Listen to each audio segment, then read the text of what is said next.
محترم حاضرین جمعہ، سب سے پہلے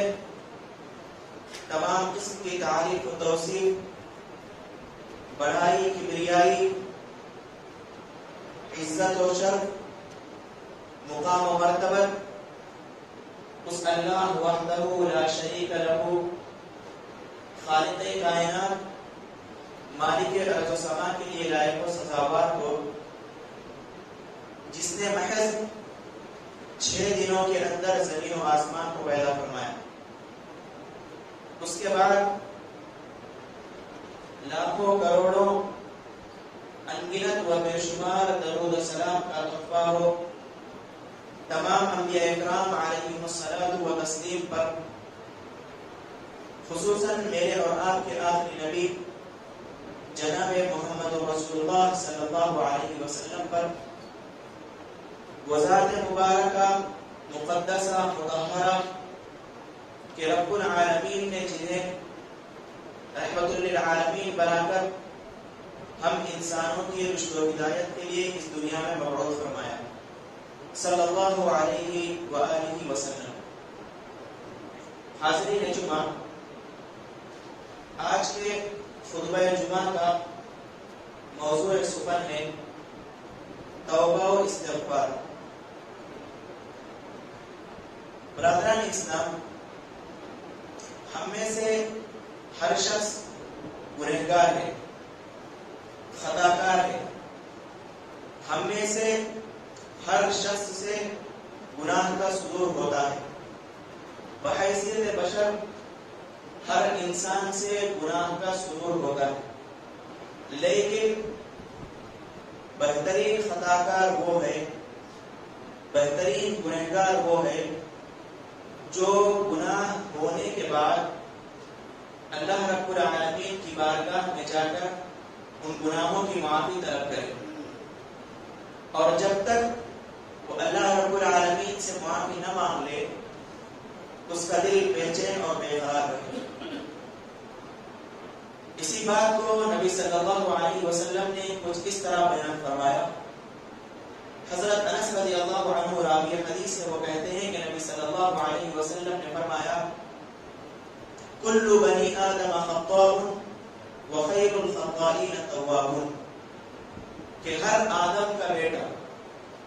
ہر بنی آدم، ہر انسان گنہگار ہے، خطا کار ہے، وخیر الخطائین التوابون، اور بہترین گنہگار وہ ہے، بہترین خطا کار وہ ہے جو گناہ ہونے کے بعد اللہ رب العالمین سے اپنے گناہوں کی معافی مانگے۔ حاضرین، خطا کار انسان، گنہگار انسان اپنے گناہوں سے اسی وقت توبہ کرتا ہے، اپنے گناہوں سے اسی وقت معافی مانگتا ہے جب وہ اس گناہ کا بوجھ اپنے اوپر محسوس کرتا ہے۔ جس شخص کو اس کے گناہ نہ لگے،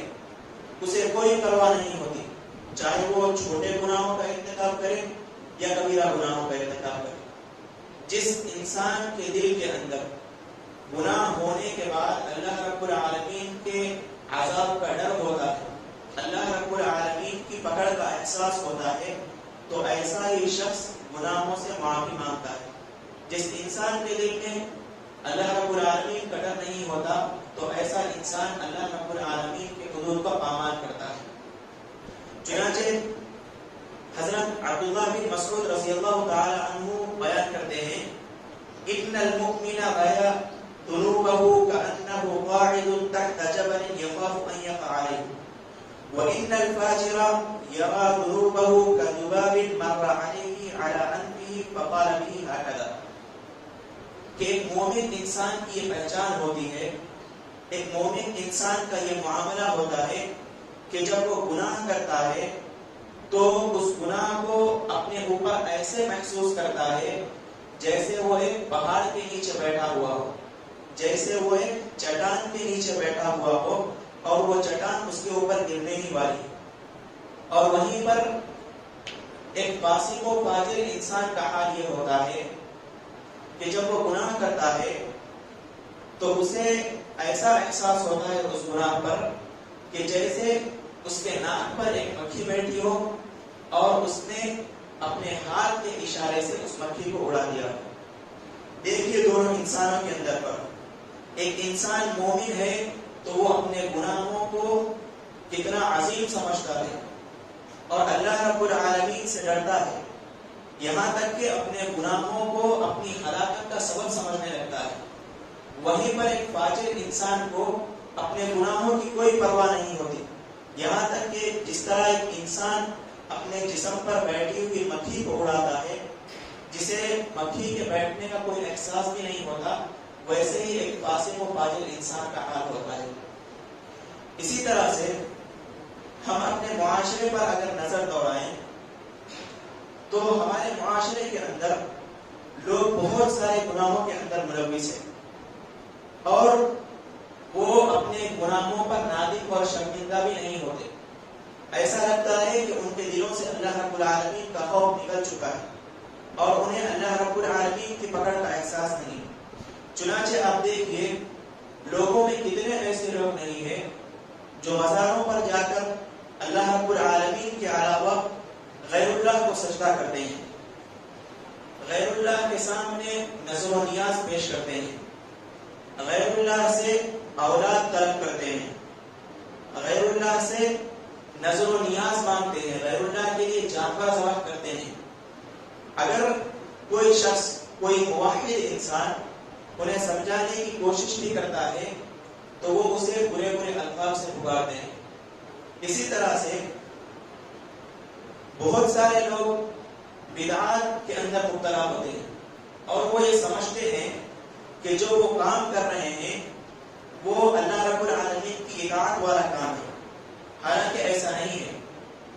اس کے باوجود جب کوئی متبع سنت انسان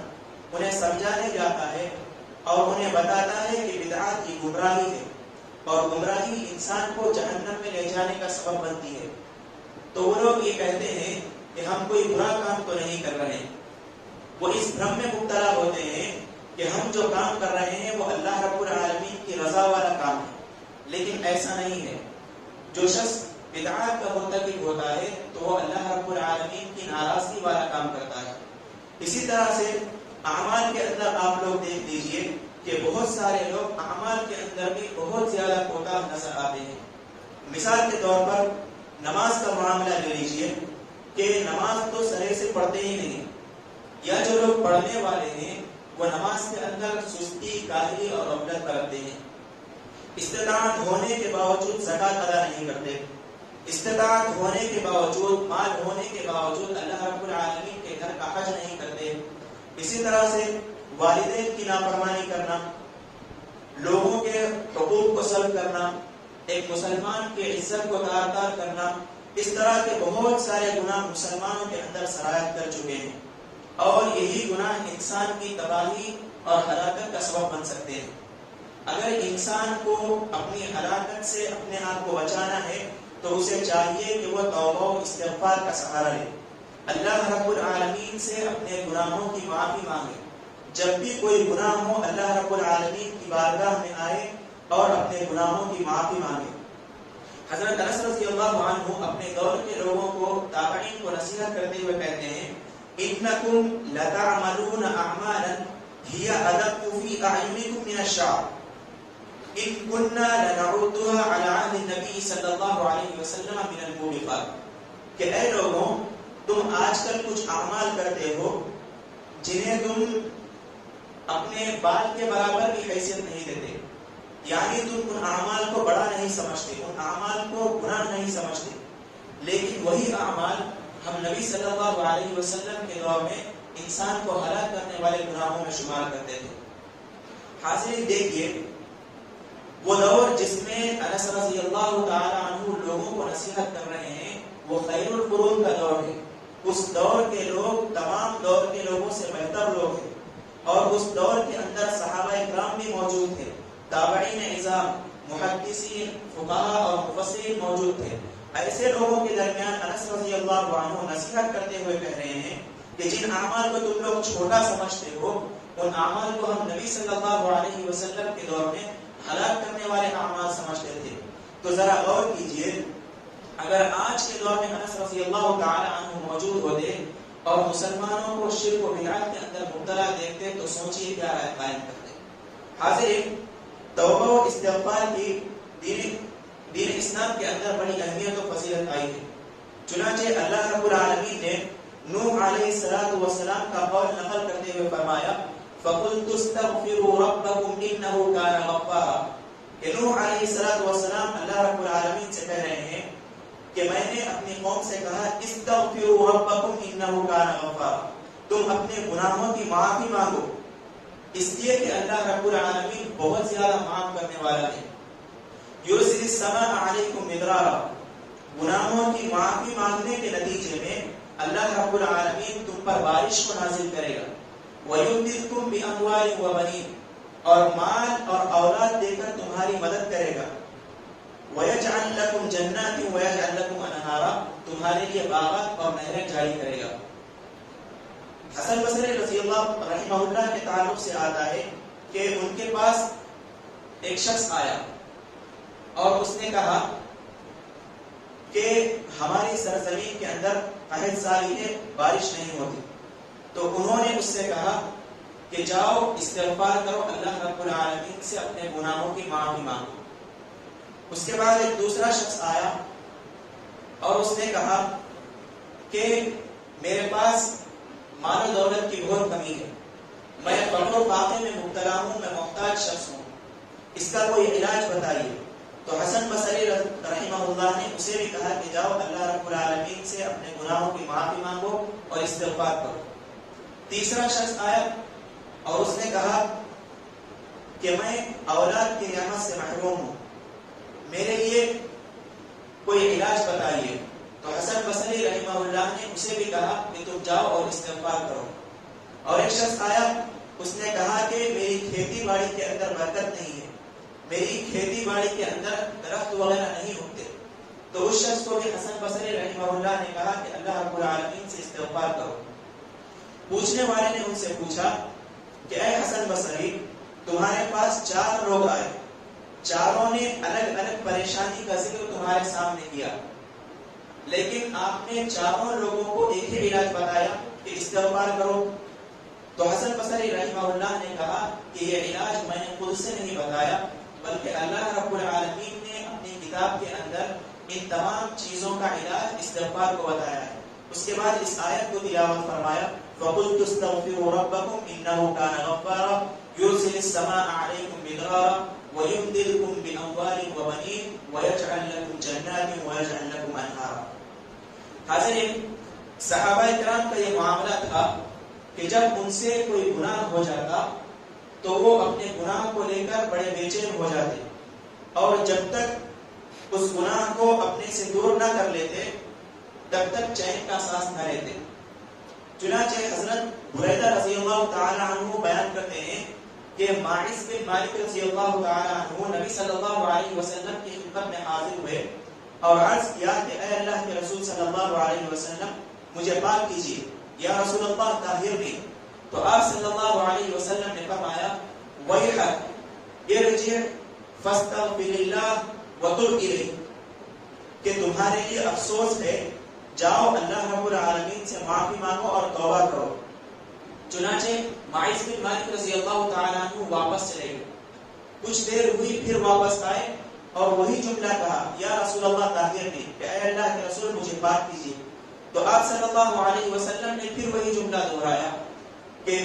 ارجع فاستغفر اللہ وتب الیہ، کہ واپس لوٹ جاؤ اللہ رب العالمین سے گناہوں کی معافی مانگو۔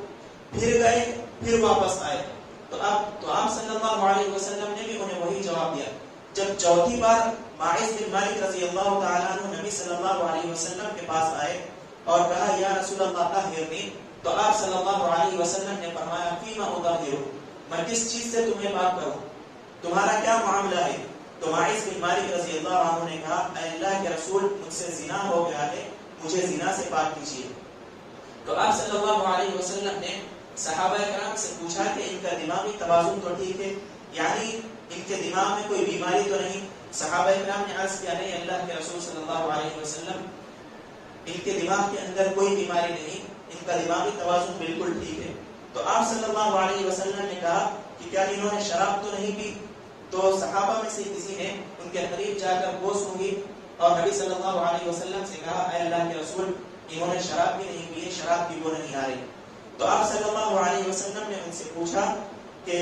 اے ماعز بن مالک کیا تم نے واقعی زنا کیا ہے؟ تو انہوں نے کہا ہاں اے اللہ کے رسول میں نے زنا کیا ہے۔ تو آپ صلی اللہ علیہ وسلم نے ان کے لیے حکم صادر فرمایا کہ ماعز بن مالک کو رجم کر دیا جائے۔ انہیں رجم کر دیا گیا تو صحابہ کرام کے اندر دو فرقے بن گئے، دو گروہ بن گئے۔ ایک گروہ کہنے لگا کہ ماعز بن مالک کو ان کے گناہ نے ہلاک کر دیا۔ دوسرے گروہ نے کہا کہ ماعز بن مالک سے بہتر توبہ کسی کی ہو ہی نہیں سکتی، اس لیے کہ انہوں نے خود نبی صلی اللہ علیہ وسلم کے سامنے اپنے گناہ کا اعتراف کیا اور اپنے آپ کو رجم کے لیے عاریہ کر دیا۔ چنانچہ کچھ دن گزرے، نبی صلی اللہ علیہ وسلم صحابہ اکرام کی مجلس میں آئے، صحابہ اکرام سے سلام کیا اور کہا استغفر لماعز بن مالک، کہ تم ماعز بن مالک کی اللہ رب العالمین سے مغفرت طلب کرو، ان کے لیے معافی مانگو اللہ رب العالمین سے۔ تو صحابہ اکرام نے معافی مانگی تو نبی صلی اللہ علیہ وسلم نے فرمایا لقد تاب توبۃ لو قسمت بین امۃ لوسعتهم، کہ ماعز بن مالک نے ایسی توبہ کی کہ اگر اسے ایک جماعت کے اندر تقسیم کر دیا جائے تو اس پوری جماعت کے لیے وہ توبہ کافی ہو جائے گی۔ اسی طرح سے حضرت بریدہ رضی اللہ عنہ ہی بیان کرتے ہیں کہ غامدی یا عورت نبی صلی اللہ علیہ وسلم کے پاس آئی اور اس نے بھی کہا اے اللہ کے رسول مجھ سے زنا سرزد ہوا ہے، آپ مجھے پاک کیجئے۔ تو نبی صلی اللہ علیہ وسلم نے کہا واپس لوٹ جاؤ، اللہ رب العالمین سے گناہوں کی معافی مانگو اور اللہ رب العالمین کی بارگاہ میں توبہ کرو۔ تو غامدیہ عورت نے کہا اے اللہ کے رسول لگتا ہے آپ مجھے ویسے ہی واپس کر رہے ہیں جیسے آپ نے ماعز بن مالک کو واپس کیا ہے۔ تو آپ صلی اللہ علیہ وسلم نے پوچھا تمہارا اس کے ساتھ کیا تعلق ہے؟ تو غامدیہ عورت نے کہا اے اللہ کے رسول جس ماعز بن مالک نے آ کر کے اپنے گناہ کا اعتراف کیا ان سے زنا کرنے والی خاتون میں ہی ہوں اور ان کا بچہ میرے پیٹ میں پل رہا ہے، لہٰذا آپ مجھے رحم کر دیجیے اور اس گناہ سے پاک کیجیے۔ تو نبی صلی اللہ علیہ وسلم نے فرمایا نہیں، میں تمہیں ابھی رجم نہیں کروں گا، تمہارے پیٹ میں ایک معصوم جان پل رہی ہے، لہٰذا تم جب بچے کو جنم دے دینا تب میرے پاس آ جانا۔ چنانچہ مدت گزری، اس عورت نے اس بچے کو جنم دیا اور کپڑے میں لپیٹ کر نبی صلی اللہ علیہ وسلم کی خدمت میں حاضر ہو گئی۔ تو نبی صلی اللہ علیہ وسلم نے فرمایا کہ اس کے دودھ کا انتظام کون کرے گا؟ جاؤ جب اس کے دودھ پینے کی مدت ختم ہو جائے تب واپس آنا۔ چنانچہ وہ عورت چلے گئی، جب دودھ پلانے کی مدت ختم ہوئی تو اس عورت نے اپنے بچے کو اپنے گود میں اٹھایا اور نبی صلی اللہ علیہ وسلم کی خدمت میں تشریف لائی اور اس بچے کے ہاتھ میں ایک چھوٹا سا روٹی کا ٹکڑا دے دیا اور نبی صلی اللہ علیہ وسلم سے کہا اے اللہ کے رسول اس بچے کی دودھ پلانے کی مدت ختم ہو چکی ہے اور یہ اپنے ہاتھ سے کھانے کے لائق ہو چکا ہے۔ چنانچہ نبی صلی اللہ علیہ وسلم نے اس عورت کو رجم کرنے کا حکم دیا۔ تو نبی صلی اللہ علیہ وسلم کے حکم پر تمام صحابہ کرام نے اس عورت کو سینے تک دفن کیا اور رجم کرنے لگے۔ چنانچہ تاریخ اسلام کے مشہور سپہ سالار خالد بن ولید رضی اللہ عنہ آئے اور انہوں نے پتھر اٹھایا اور اس عورت کے سر پر مارا، جس کی وجہ سے اس عورت کے خون کے چھینٹے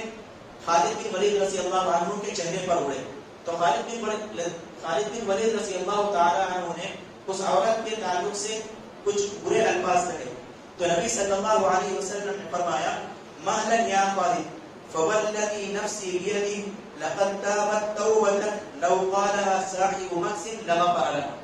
کہ اے خالد ذرا رک جاؤ، اس عورت نے اتنی بہترین توبہ کی ہے کہ اگر ایک ٹیکس وصول کرنے والے ظالم انسان بھی وہ توبہ کرتا تو اللہ رب العالمین اس کی مغفرت کر دیتا۔ حاضرین ان دو واقعات کے اندر غور کیجئے، ان دو واقعات کے اندر غور کیجئے کہ صحابہ اکرام سے گناہ سرزد ہوا ہے۔ نبی صلی اللہ علیہ وسلم بار بار کہہ رہے ہیں کہ جاؤ اللہ رب العالمین سے معافی مانگو، لیکن صحابہ اکرام کی تڑپ دیکھیے، صحابہ اکرام کا اللہ رب العالمین سے ڈرنا دیکھیے کہ بار بار نبی صلی اللہ علیہ وسلم کی مجلس میں آ رہے ہیں اور کہہ رہے ہیں طاہرنی یا رسول اللہ، اے اللہ کے رسول مجھے پاک کیجیے۔ اور اس غامدیہ عورت پر غور کیجئے کہ جس نے اپنے بچے کو جنم دیا، اس کے بعد نبی صلی اللہ علیہ وسلم کی خدمت میں آئی، پھر آپ صلی اللہ علیہ وسلم نے اسے یہ کہہ کر واپس لوٹایا کہ جاؤ بچے کی دودھ کی مدت ختم ہونے کے بعد واپس آؤ، اور دودھ کی مدت تقریباً 2 سال ختم ہوتی ہے۔ اس عورت کا گناہ کا احساس دیکھیے کہ 2 سال کے بعد بھی بچے کو لے کر روٹی کا ٹکڑا اس کے ہاتھ میں دے کر نبی صلی اللہ علیہ وسلم کی بارگاہ میں تشریف لائی اور کہا اے اللہ کے رسول یہ بچہ کھانے کے لائق ہو گیا ہے، اب تو آپ مجھے میرے گناہوں سے پاک کر دیجیے۔ تب نبی صلی اللہ علیہ وسلم نے اس عورت کو گناہوں سے پاک کیا۔ آپ غور کیجئے صحابہ کرام کی زندگیوں کے اندر اور ہماری زندگیوں کے اندر غور کیجئے کہ کتنے ایسے گناہ ہیں ہماری زندگی کے اندر جنہیں ہم انجام دیتے ہیں اور بھول جاتے ہیں۔ اتنی بھی توفیق ہمیں نہیں ہوتی کہ اللہ رب العالمین کی بارگاہ میں آ کر کے معافی مانگے۔ حاضرین، ہم انسانوں کا کیا معاملہ؟ انبیاء کرام علیہ السلام جیسی ہستیاں جن سے گناہوں کا صدور ناممکن ہوتا ہے، ان سے محض چھوٹی غلطیاں ہوتی تو اللہ رب العالمین کے عذاب سے ڈر جاتے اور اللہ رب العالمین سے معافی مانگتے۔ چنانچہ حضرت آدم اور حوا علیہ السلام کو جب اللہ رب العالمین نے جنت کے ایک درخت کے پھل کھانے سے منع فرمایا تو شیطان نے انہیں بہکایا اور انہوں نے وہ درخت کا پھل کھا لیا، اور اللہ رب العالمین نے سزا کے طور پر انہیں دنیا میں بھیج دیا۔ جب انہوں نے اپنے گناہوں کی معافی مانگی تو اللہ رب العالمین سے ان الفاظ کے اندر دعا فرمائی، ربنا ظلمنا انفسنا وان لم تغفر لنا وترحمنا لنكونن من الخاسرین، کہ اے میرے پروردگار ہم نے ہمارے اوپر ظلم کیا ہے، وان لم تغفر لنا وترحمنا، اگر تو ہمیں معاف نہ کرے، اگر تو ہمارے اوپر رحم نہ کرے تو ہم خسارہ اٹھانے والوں میں سے ہو جائیں گے۔ اسی طرح سے یونس علیہ السلام کا واقعہ لے لیجئے۔ یونس علیہ السلام کی قوم پر جب اللہ رب العالمین نے عذاب کو بھیجا، نوح علیہ السلام کی قوم پر جب اللہ نے عذاب کو بھیجا تو نوح علیہ السلام کے بیٹے نے والد کی نافرمانی کرتے ہوئے پہاڑ پر جا کر کے پناہ لے لی۔ جب پہاڑ پر بھی اللہ رب العالمین کی موجوں نے اسے پہاڑ سے گرا دیا اور موجوں میں وہ غرق ہونے لگا تو نوح علیہ السلام نے اللہ رب العالمین سے کہا اے اللہ یہ میرا بیٹا ہے، یہ میرا بچہ ہے، میرا خون ہے، اور تو نے مجھ سے وعدہ کیا تھا کہ تیرے اہل خانہ کو بچاؤں گا۔ تو اللہ رب العالمین نے ان سے کہا اے نوح اس نے تجھ پر ایمان نہیں لایا، جو ایمان لائے وہ تیرے بھائی اور بیٹے ہیں، جو ایمان نہیں لایا اس کا تیرے ساتھ کوئی تعلق نہیں ہے، لہٰذا میں تجھے نصیحت کرتا ہوں کہ جس چیز کا تجھے علم نہیں ہے اس کا تو مجھ سے سوال نہ کر۔ تو نوح علیہ السلام کو اپنی غلطی کا احساس ہوا اور نوح علیہ السلام نے اللہ رب العالمین کی طرف رجوع ہوتے ہوئے کہا رب انی اعوذ بک ان اسألک ما لیس لی بہ علم، کہ اے اللہ میں تجھ سے ان گناہوں کی معافی مانگتا ہوں جن کا میں نے تجھ سے سوال کیا ہے، یعنی اے اللہ اگر مجھے کسی چیز کا علم نہیں ہے اور میں نے تجھ سے لاعلمی کی بنیاد پر اس کا سوال کیا ہے تو میں اس سے معافی مانگتا ہوں۔ وَإِلَّا تَغْفِرْ لِي وَتَرْحَمْنِي أَكُن مِّنَ الْخَاسِرِينَ، اور اگر تو نے مجھے معاف نہیں کیا اور تو نے مجھ پر رحم نہیں کیا تو میں خسارہ اٹھانے والوں میں سے ہو جاؤں گا۔ اسی طرح سے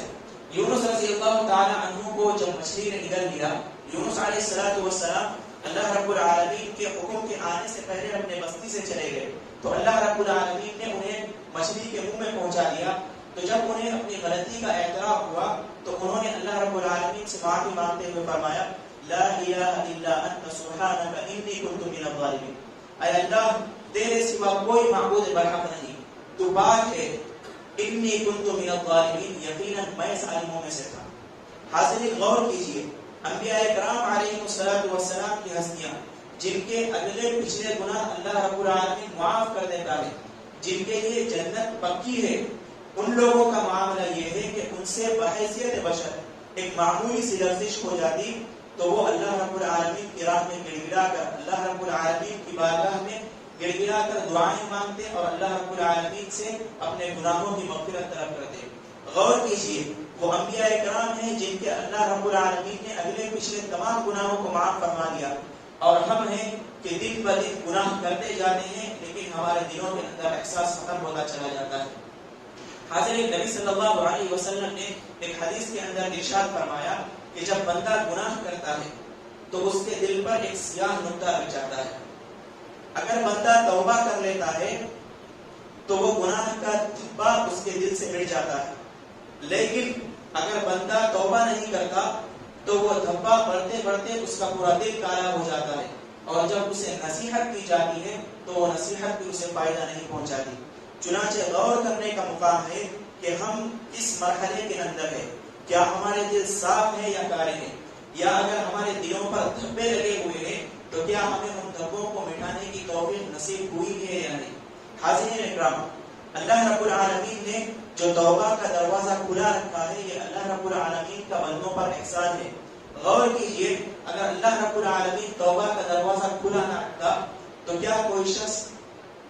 جنت میں داخل ہو سکتا؟ اگر اللہ رب العالمین توبہ کا دروازہ کھلا نہ رکھتا تو کیا کوئی شخص جنت میں داخل ہو سکتا؟ یقیناً کوئی شخص جنت میں داخل نہیں ہو سکتا. ہاں حاضرین، نبی صلی اللہ علیہ وسلم نے اللہ رب العالمین کی رحمت کی وسعت کو بیان کرتے ہوئے فرمایا، حدیث قدسی ہے کہ اللہ رب العالمین فرماتا ہے، یا ابن آدم لو بلغت ذنوبک عنان السماء ثم استغفرتنی غفرت لک. اے آدم کے بیٹے، اگر تیرے گناہ آسمان کو چھونے لگ جائے، یعنی تو نے اتنے گناہ کیے ہیں کہ زمین بھر گئی، اور زمین بھرتے بھرتے تیرے گناہ آسمان تک پہنچ چکے ہیں، اس کے بعد تو مجھ سے مغفرت طلب کرے تو میں تیرے پورے گناہوں کو معاف فرما دوں گا. ایک حدیث کے اندر اللہ رب العالمین نے ارشاد فرمایا، حدیث قدسی ہے، یا ابن آدم انک لو اتیتنی بقراب الارض خطایا ثم لقیتنی لا تشرک بی شیئا لاتیتک بقرابها مغفرہ. کہ تو زمین بھر کے برابر گناہ میرے پاس لے کر کے آ جائے، لیکن شرک تو نے میرے ساتھ نہیں کیا ہے تو میں اتنی مغفرت دے کر کے تم سے ملوں گا. حاضرین غور کیجئے، جب تک اللہ رب العالمین ہماری جان کو ہمارے جسم سے نہ نکالے تب تک ہمارے پاس موقع ہے کہ ہم اپنے گناہوں کی معافی مانگیں. بحیثیت بشر انسان سے گناہوں کا صدور لازم ہے، انسان سے گناہ ہوتے ہیں. اسی لیے نبی صلی اللہ علیہ وسلم نے فرمایا، وخیر الخطابین التواب، بہترین گنہگار وہ ہے جو گناہ کرنے کے بعد توبہ کرتا ہے. لہذا چاہیے کہ جب بھی گناہ ہو تو انسان کا دل، ایک مسلمان کا دل بے چین ہو، گناہوں پر نادم اور شرمندہ ہو، اللہ رب العالمین کی بارگاہ میں گڑگڑا کر اپنے گناہوں سے معافی مانگے. اگر حقوق اللہ کے اندر کوتاہی ہو تو اللہ رب العالمین سے معافی مانگے، اور حقوق العباد کے اندر کوتاہی ہو تو جس کے حق میں آپ نے کوتاہی کی ہے، جس کے حق میں آپ نے ظلم و زیادتی سے کام لیا ہے، آپ اس سے جا کر کے معافی مانگے. اللہ رب العالمین سے دعا ہے کہ اللہ رب العالمین ہم تمام کو توبہ استغفار کو زندگی بھر لازم پکڑنے کی توفیق نصیب فرمائے. اللہ رب العالمین ہمیں ہر چھوٹے اور بڑے گناہ سے بچائے. اللہ رب العالمین شرک، بدعات،